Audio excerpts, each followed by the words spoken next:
আমার মায়ের মৃত্যুর জন্য আমার বাবা দায়ী। আমি অন্তত সেটা মনে করি।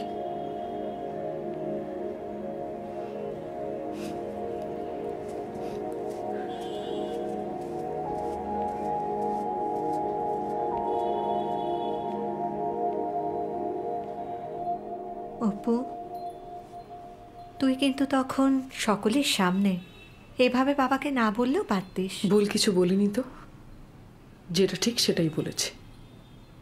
হ্যাঁ, আমি জানি তুই ঠিক বলেছিস, কিন্তু তবুও তিনি আমাদের বাবা তো। আমি আমার মাকে নিজের চোখের সামনে মরে যেতে দেখেছি শুধুমাত্র এই লোকটা নেগলিজেন্সির জন্য।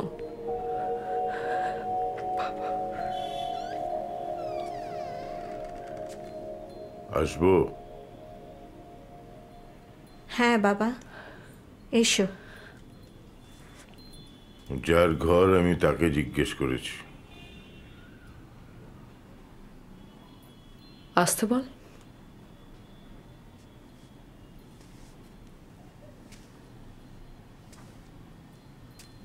বড় মা, আমি তোমার বোনের সঙ্গে একটু আলাদা কথা বলতে চাই। হ্যাঁ বাবা।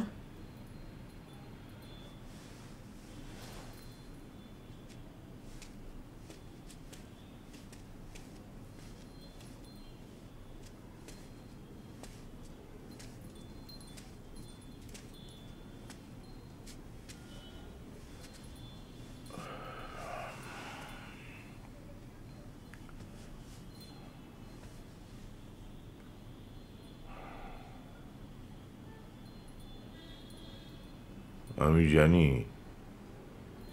তুমি আমার উপর খুব রেগে আছো, কিন্তু বিশ্বাস করো সেদিনকে আমার ফোনে চার্জ শেষ হয়ে গেছিল, তাই সুইচ অফ হয়ে গেছিল। আমি কোনো সাফাই শুনতে চাই না, যেটা হবার সেটা তো হয়েই গেছে।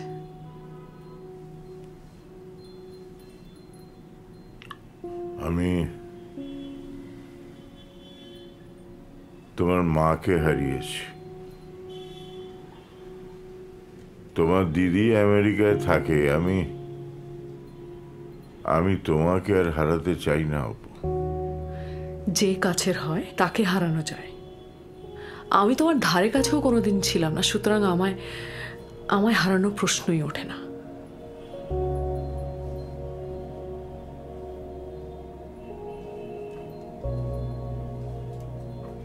আমাকে একটা কথা বলো তো, কতক্ষণ সময় দিয়েছো আমাদের পেছনে? কতক্ষণ বাড়িতে থাকতে তুমি? অফিস আর ক্লাব ছাড়া তোমার জীবনে কোনো কিছুর ইম্পর্টেন্স আছে? আমি তো আর কদিন বাদেই রিটায়ার করব। তারপরে তো সারাক্ষণ বাড়িতেই থাকবো। We can spend quality time together. Quality time? With your wine glasses?